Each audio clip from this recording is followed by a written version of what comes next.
ஏய் சஞ்சீவ், வா சஞ்சீவ். உன்னை பிரிஞ்சிருக்கிற ஒவ்வொரு நிமிஷமும் எனக்கு நரகமா இருக்கு. சீக்கிரம் வா சஞ்சீவ்.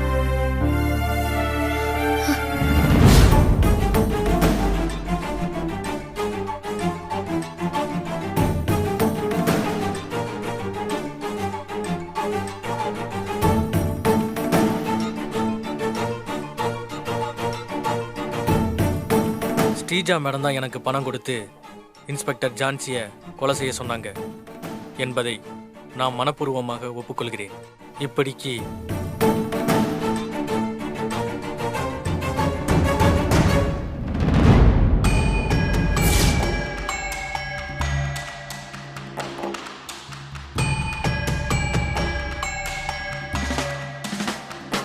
உன் போனை கொடு. குடையா குடு. அங்க போய் அக்யூஸ்டா ஓரமா நில்லு போ. சாரி மேடம், தெரியாம பண்ணிட்டேன் மேடம், என்ன மன்னிச்சிருங்க மேடம். மன்னிப்பா? இப்போ உன் மேல இருக்க கோவத்துக்கு அப்படியே ஆட்ட அறுத்து தோலை உரிச்சு தொங்க விடுற மாதிரி உன்னையும் தோலை உரிச்சு தொங்க விடணும் போல இருக்கு. நீ போட்டிருக்க யூனிஃபார்முக்கு மரியாதை கொடுத்து நான் இப்ப சும்மா இருக்கேன். இல்லன்னு வையு, அந்த ஸ்ரீஜா கொடுத்த காசுக்காக என்னையே கொலை பண்ற அளவுக்கு நீ தொலை போயிருக்கல. அப்புறம் உனக்கும் அக்யூஸ்டுக்கும் என்னையா வித்தியாசம்? என் இடத்துல உன் பொண்ணு இருந்தா கூட இததானே நீ பண்ணிருப்ப. நீ எல்லாம் சட்டத்தை காப்பாத்துற போலீஸ்.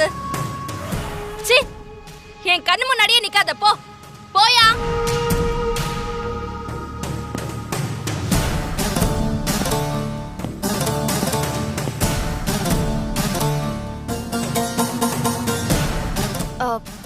நீங்களாம் போய் வேலையை பாருங்க. Okay madam. சரிங்க மேடம்.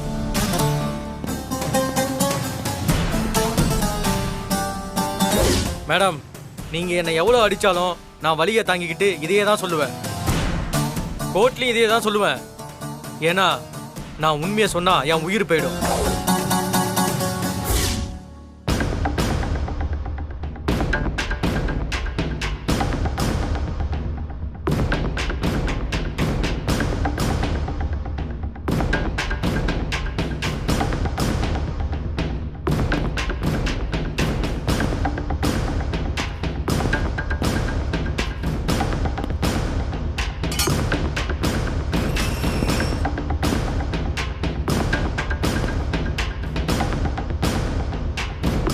என்ன மேடம், திரும்பவும் என்ன அடிக்க வந்திருக்கீங்களா? அடிச்சுட்டு போங்க மேடம். நீங்க எவ்வளவு அடிச்சாலும் என் உடம்பு தாங்கும். ஆனா என் வாயிலிருந்து உண்மை மட்டும் வரவே வராது. ஏண்டா பொறம்போக்கு ராஸ்கல், போலீஸ்காரங்கெல்லாம் என்ன உனக்கு பச்சை மாதிரி தெரியுதா? நீ உண்மையா சொல்லலனா என்னால கண்டுபிடிக்க முடியாதுன்னு நினைச்சிட்டு இருக்கியா?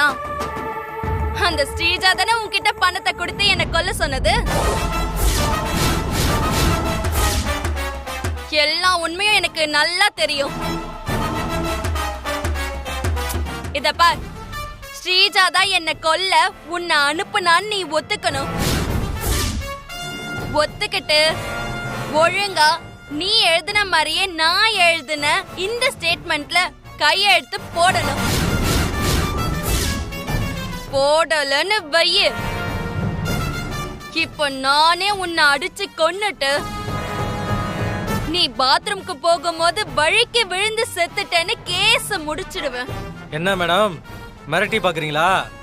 எனக்கும் சட்டம் தெரியும். அக்யூஸ்ட் ஸ்டேஷன்ல செத்தா நீங்க தான் விசாரணை கமிஷன்ல மாட்டிட்டு முழிக்கணும். ஹே, அந்த கமிஷனை எப்படி சமாளிக்கணும்னு எனக்கு நல்லாவே தெரியும்டா. நாளைக்கு காலையில லாக்அப்ல ஒரு கைதி வழிக்கு விழுந்து மரணம்னு நியூஸ்ல வராம இருக்கணும்னா ஒழுங்கா இதுல கையெழுத்து போடு. போடுறா. அடி போடுறா. மேடம் போடுறா. போடுறேன் மேடம். போடு.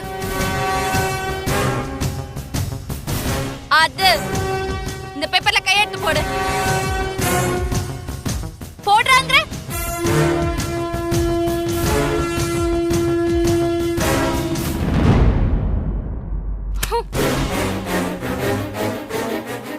ஹே ஸ்ரீஜா, இந்த ஸ்டேட்மெண்ட் ஒண்ணு போதும்டி உனக்கு ஜெயில் வாசல காட்ட. அபிக்கு சப்போர்ட் பண்ணான்னு என்னையே போட்டு தள்ள பார்த்தனா அந்த அபிய நீ என்ன பாடுபடுத்திருப்ப. அந்த அபிக்கு ரொம்ப நல்ல மனசு, அதனால அவ உன்னை மன்னிச்சு விட்டுருக்கா. ஆனா நான் அப்படி கிடையாது. நான் உன்னை உள்ள வச்சு உரிக்க போறத யாராலையும் தடுக்கவே முடியாது.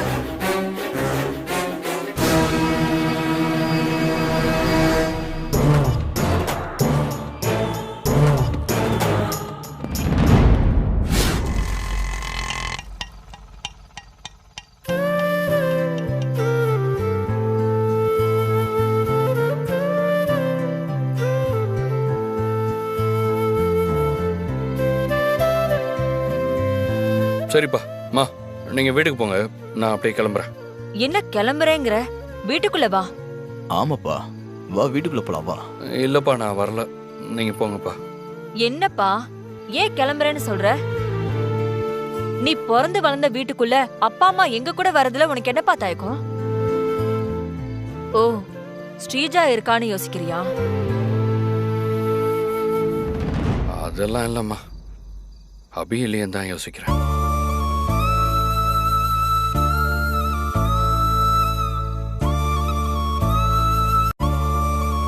வெறும் ஒன்னாதான் வெளியே வந்தோம். அவமானத்தோட தான் இந்த விட்டு வெளியே வந்தோம். நாங்க மறுபடியும் ஜெயிச்சு சகல மரியாதையோட தான் இந்த வீட்டுக்குள்ள வரணும். அதுதான் எங்களுக்கும் கௌரவம், என்னை பெத்த உங்களுக்கும் பெருமை.